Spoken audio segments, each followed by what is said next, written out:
మాజీ మంత్రి వివేకానంద రెడ్డి హత్య కేసులో అప్రూవల్గా మారినటువంటి దస్తగిరి నిన్న నాంపల్లి కోర్టు వద్ద కీలకమైనటువంటి సంచలనమైనటువంటి వ్యాఖ్యలు చేశారు. ఏదైతే తనకు ప్రాణహాని ఉంది, అదేవిధంగా పులివెందులలో పోటీ చేయబోతున్నటువంటి ఆసక్తికరమైనటువంటి వ్యాఖ్యలు చేశారు. ఈ నేపథ్యంలో మనతో పాటు డ్రైవర్ దస్తగిరి గారు ఉన్నారు. ఆయన అడిగి తెలుసుకునే ప్రయత్నం. చెప్పండి, అసలు ఎందుకు మీకు ప్రాణహాని ఉంది, ఏంటి? ప్రాణహాని అనేది ఒకటే కాదు, అయితే పూర్తి స్థాయిలో నన్ను అక్రమ కేసులు పెట్టి అన్యాయంగా అరెస్ట్ చేసి, ఎందుకంటే అరెస్ట్ చేయడం కూడా గల కారణం ఏంటంటే అది అసలు కిడ్నాప్ ఎవరిని చేయాల్సిన అవసరం ఏముంది. 2+2 గన్మెన్ ఉన్నారు, 5+5 ఎస్కార్ట్ వెహికల్తో సహా వాళ్ళందరూ ఉన్నారు. వాళ్ళని తప్పించుకొని నేను ఎట్లా చేస్తాను, అసలు పాసిబుల్ అవుతుంది అనేది ఎవరికైనా ఇంకిత జ్ఞానం ఉండడానికి ఎవరికైనా అర్థమవుతుంది. కానీ వివేకానంద రెడ్డి హత్య కేసులు అప్రూవర్గా మారినందుకు వీళ్ళు ఏదో విధంగా నన్ను లొంగ తీసుకోవాలా, బయట మాకు లొంగలే కాబట్టి కనీసం జైల్లో అయినా సరే ఏదో విధంగా ప్రలోభాలకు గురి చేసి లొంగ తీసుకోవాలనే ప్రయత్నంలో నన్ను అరెస్ట్ చేసి జైలుకు పంపడం జరిగింది. అయితే పూర్తి స్థాయిలో అరెస్ట్కు ముందు అక్టోబర్ 30వ తారీఖున నన్ను 1:30-2 ఆ ప్రాంతంలో వాళ్ళ కస్టడీలోకి తీసుకున్నారు. కానీ డిలే ఎందుకు, ఒకవేళ వాస్తవంగా నేను కిడ్నాప్ చేసినా, వాస్తవంగా రియల్గా కిడ్నాప్ చేసి చిక్కిందంటే వాళ్ళు అప్పుడే వెనకమ్మడి స్టేట్మెంట్లన్నీ తీసుకొని సాయంత్రానికి మెజిస్ట్రేట్ ముందర హాజరుపరచాలా. ఆ విధంగా చేయాలి. అక్టోబర్ 30వ తారీఖు నన్ను కస్టడీకి తీసుకొని 31వ తారీఖు సాయంత్రము మెజిస్ట్రేట్ గారి ముద్ర హాజరుపరిచినారు. అయితే ఆ మధ్యలో జరిగిన విషయం ఏంటంటే పూర్తి స్థాయిలో ఎవరైతే ఎర్రగుంటకు సంబంధించిన సిఐ ఈశ్వరయ్య అనే అతను, అటు నుంచి డిఎస్పీ నాగరాజు అనే అతను పూర్తి స్థాయిలో వివేకానంద రెడ్డి కేసులో నువ్వు అప్రూవర్గా మారి తప్పు చేసినావు, నీ వల్ల వయస్సు వాళ్ళు చాలా ఇబ్బందులు పడుతున్నారు, వాళ్ళకు నువ్వు సహకరించు, ఒక ప్రెస్ మీట్ పెట్టి సిబిఐ రామ్ సింగ్ గారు నిన్ను తీవ్రంగా కొట్టి ఈ విధంగా చెప్పించినారనే పాయింట్ నువ్వు చెప్పాలా. ఆ విధంగా చెప్తే నీకు ఇబ్బంది లేకుండా నీకు ఏదానికైనా డబ్బులు కానీ ఏదైనా కానీ మాట్లాడుకోవాలంటే ఎమ్మెల్యే సుధీకర్ రెడ్డి, అటు నుంచి అవినాష్ రెడ్డి వీళ్ళందరూ కూడా వచ్చి మాట్లాడతారు, నువ్వు ఆలోచన చేయి అని చెప్పినారు. దాన్ని నేను తిరస్కరించినాక వాళ్ళ మాట వినలేదని చెప్పి జైలుకు పంపడం జరిగింది. నా 3.5 నెలల నుంచి సతాయించడం జరిగింది జైల్లో. అంటే మీరు ఒక కీలకమైన వ్యాఖ్య చేశారు, ఏదైతే నన్ను అదే దొండ్లవాడ శంకర్ రెడ్డి వాళ్ళ కొడుకు కలిశాడు అని. ఎప్పుడు కలిశాడు?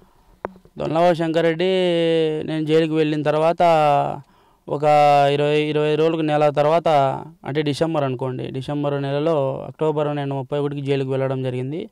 ఆ మధ్య ఆయన ఒక డాక్టర్ లాగా, అంటే ఆయన కడపలో ప్రస్తుతం డాక్టరు, గుండెకి సంబంధించిన ఏదో డాక్టర్ అంట. ఆయన జైలుకు వచ్చి ఏదో జైలు ఖైదీలను చూడను ఆరోగ్య విషయంలో జైలు ఖైదీలతో మాట్లాడదామని వచ్చినాడంట. అట్లా అంటే అది కారణం ఏంటంటే ఎవరికి అనుమానం రాకుండా నేను పోయింది డాక్టర్గా, నేను అతనితో మాట్లాడిన పోలే అని చెప్పుకునేదానికి సాకుగా అతను నా దగ్గరికి వచ్చి ఈ విధంగా నువ్వు అప్రూవర్గా మారినందుకు మా నాయన అందరూ జైలుకు పోయినారు, రాజకీయంగా మేము చాలా ఇబ్బందులకు గురి చేసుకుంటున్నాము, తీవ్రంగా ఇబ్బందులు పడుతున్నాము, నువ్వు మాకు సహకరించు, పిఏ కృష్ణారెడ్డి ఎట్లయితే మాకు సహకరించాడో, ఎట్లయితే సిబిఐ రామ్ సింగ్ కొట్టి ఈ విధంగా చెప్పినాడని చెప్పే విధంగా నువ్వు చెప్తా ఉండవు, అదే విధంగా కూడా నువ్వు మాకు చెప్తే నీ ప్రాణాలు నిలబడతాయి, నీ పిల్లల ప్రాణాలు నిలబడతాయి, లేకుంటే వాళ్ళు ఇబ్బంది పడతారు. ఇప్పుడు ఆ పాప మీద కూడా 41 నోటీసులు జాయిన్ అయి ఉన్నాయి. ఆ పాపను కూడా తీసుకొచ్చి రేపు మొన్నాడు జైల్లో వేస్తాము, ఆలోచన చేయంటే నేను పూర్తి స్థాయిలో నేనే అతని మీద దుర్భాషలాడినా.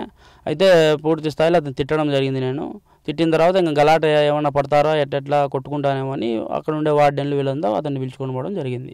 సో ఈ విషయాన్ని ఏమన్నా మీరు రామ్ సింగ్ గారికి ఏమైనా చెప్పారా? అసలు రామ్ సింగ్ గారికి చెప్తే ఏమన్నారు రామ్ సింగ్ గారు ఇప్పుడు లేరు కదా, ఆయన సిబిఐ సంస్థలో, ఇప్పుడు ఆయన సిబిఐ సంస్థలో ఉన్నాడు కానీ ఈ టీంలో లేడు కదా. ఇప్పుడున్న ఎస్పీ ప్రజెంట్ ఎవరైతే ఎస్పీ గారు ఉన్నారో వాళ్ళకు చెప్పినాము. నిన్న నాంపల్లి కోర్టుకు పోవడం జరిగింది. అక్కడ కూడా సిబిఐ వాళ్ళతో A to Z ఏం జరిగిందో పూసగుచ్చినట్టు అన్నీ కూడా చెప్పిన తర్వాత వాళ్ళు కూడా కంప్లైంట్ పెట్టి పూర్తి స్థాయిలో దీన్ని విచారణ చేసి పూర్తి స్థాయిలో వాస్తవాలను వెలికి తీసి అసలు కుట్ర పన్నిన వాళ్ళు ఎవరు, దీన్ని నేను జైలు పంపించి నన్ను ఈ విధంగా లొంగ తీసుకోవాలనేది ఎవరు అనేది దాని ఆ కాన్సెప్ట్ అంతా బయటికి తీయాలని చెప్పేసి నేను సిబిఐని కోరడం జరిగింది. వాళ్ళని కూడా మేము విచారణ స్టార్ట్ చేసి దాంట్లో వాస్తవాలను బయటికి తీసి బయట నిలబడతాంలే అని చెప్పినారు, తగిన యాక్షన్లు తీసుకుంటామని చెప్పినారు.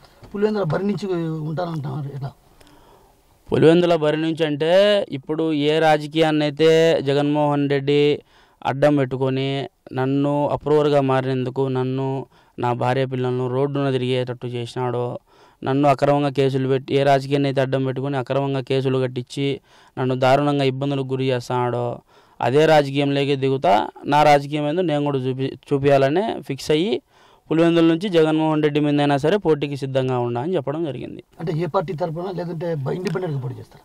అది ఇంకా డిసైడ్ కాలేదు, ఆలోచన చేస్తా ఉన్నాం. అదేవిధంగా మీరు ఇటీవల ఒక మాట అన్నారు, ఏదైతే జగన్ మోహన్ రెడ్డి వివేకాను హత్య చేసింది ఎవరో చెప్పి ఓట్లు అడగాలి. అవును, ఏంటి? ఖచ్చితంగా కదా. ఇప్పుడు వివేకానంద రెడ్డి కేసు ఎప్పుడు జరిగింది? 2019లో హత్య జరిగింది.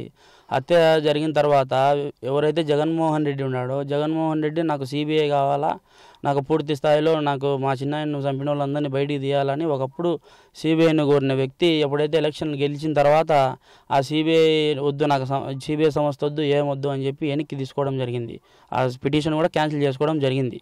ఏదైతే కోర్టులో వేసి ఈ విధంగా సిబిఐ నాకు సంస్థ కావాలా అని చెప్పి అడిగినందుకు మళ్ళా ఎప్పుడైతే గవర్నమెంట్ ఫామ్ అయితే ఇంకా నాకు వద్దని చెప్పినాడు. వద్దని చెప్పిన తర్వాత ఈ 5 ఏళ్ల గవర్నమెంట్లో వివేకానంద రెడ్డి కేసులో ఏదైనా కానీ మెరుగైన అంటే విచారణ ఏదైనా జరిగిందా, లేకుంటే ఏదైనా అతను ఈ కనీసము ఎప్పుడైతే నేను జగన్మోహన్ రెడ్డి గవర్నమెంట్లోనే కదా నేను అప్రూవర్గా ఉండింది, మారిన తర్వాత ఒకవేళ అతనికి సంబంధం లేదు అనుకుందాం, సంబంధం లేదని అనుకుందాం, సంబంధం లేనప్పుడు అతను ఎందుకు సైలెంట్గా ఉంటాడు?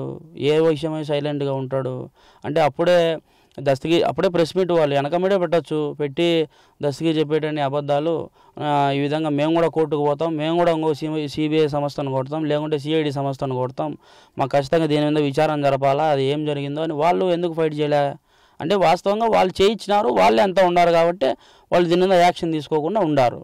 అందుకే వాళ్ళు కూడా పూర్తి స్థాయిలో వాళ్ళు విచారణకు సహకరించారు. విచారణ చేసే వాళ్ళని విచారణ చేయనిరు, ఆఫీసర్లను ఏదైనా కానీ వాళ్ళ కనుసైగలలో మెలగాల, కనుసైగలలో జరగాల, పూర్తి స్థాయిలో వివేకానంద రెడ్డి హత్య కేసు నీరు గార్చాలా అనే ప్రయత్నంలో జగన్మోహన్ రెడ్డి కీలక పాత్ర ఉంది కాబట్టి అవినాష్ రెడ్డి, భాస్కర్ రెడ్డి, దేవిరెడ్డి, శివశంకర్ రెడ్డి, మనోహర్ రెడ్డి వీళ్ళందరికీ కీలక పాత్ర కాబట్టి ఈ పొద్దు నేను అడుగుతాను, నేనే కాదు ప్రజలు ఎవరైనా అడుగుతారు, నేను అప్రూవర్గానే కాదు ఒక సామాన్య కార్యకర్తగానే అడుగుతాడా, పూర్తి స్థాయిలో జగన్మోహన్ రెడ్డి కానీ అవినాష్ రెడ్డి కానీ ఎవరైనా కానీ వీళ్ళ కుటుంబంలో రాజకీయంలో ఉండేటోళ్ళు ప్రస్తుతము వివేకానంద రెడ్డి హత్య కేసు ఎవరు చేసినారనే పాయింట్ చెప్పిన తర్వాత ఓట్లు అడిగితే బాగుంటుంది, దాన్ని క్లారిఫై ఉంటుంది ప్రజలు కూడా. అంటే ఇంతకుముందు వివేకానంద రెడ్డి హత్య జరిగినాక దాన్ని అడ్డం పెట్టుకొని ఎట్లయితే సానుభూతి పొంది ఓట్లు వేసుకుని ప్రజలను మోసం చేసినాడు జగన్మోహన్ రెడ్డి, ఈ పొద్దు కూడా నన్ను అప్రూవర్గా మారి నన్ను నేను చెప్పింది అబద్ధము,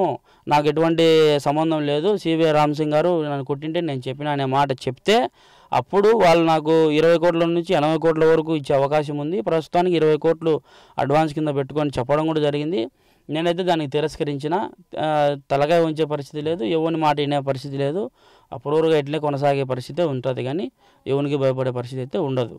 అందుకు అదే విధంగానే జగన్మోహన్ రెడ్డిని అడుగుతాండా ఈరోజు కూడా, నువ్వు ఓట్లు అడగను, నువ్వైనా మీ తమ్ముడైనా ఓట్లు అడగాలంటే ఫస్ట్ వివేకానంద రెడ్డి హత్య కేసు ఎవరు చేసినారనేది క్లారిఫికేషన్ ప్రజలకు ఇచ్చి మీరు కూడా ఓట్లు అడిగితే మీకు బాగుంటుంది, ప్రజలకు కూడా బాగుంటుంది కాబట్టి ఈ మాటలు అడగడం జరుగుతుంది. తనకు ప్రాణహాని ఉన్న మాట వాస్తవమే, అందులో భాగంగానే ఏదైతే కేసులో ఇరికించడం జరిగింది. అయితే ఆ క్రమంలో తాను కూడా డిమాండ్ చేస్తున్నది ఏదైతే గతంలో ఎన్నికల సందర్భంగా జగన్మోహన్ రెడ్డి సానుభూతి పరంగా విజయం సాధించారు. ఇలాంటి పరిస్థితుల నేపథ్యంలో పులివెందులో ఈసారి ఎన్నికలు జరుగుతున్న నేపథ్యంలో కూడా ఆయన వివేక హత్యను అటు పూర్తి స్థాయిలో వివరించిన తర్వాత ఎన్నికలకు వెళ్ళాలి, అదేవిధంగా ప్రజలకు కూడా వివేక హత్యకు సంబంధించి అటు పూర్తి విషయాలను వెల్లడించి ఓట్లు అడగాలన్నటువంటి విషయాన్ని మనతో పాటు ఉన్నటువంటి దస్తగిరి చెప్తున్నాడు. కెమెరా నాగేశ్వరరావుతో కిషోర్, పులివెందుల నుంచి. మరిన్ని వీడియోస్ కోసం ఛానల్ ని సబ్స్క్రైబ్ చేయండి, లేటెస్ట్ అప్డేట్స్ కోసం వాట్సాప్ ఛానల్ ని ఫాలో చేయండి అండ్ లింక్ డిస్క్రిప్షన్ లో ఉంది.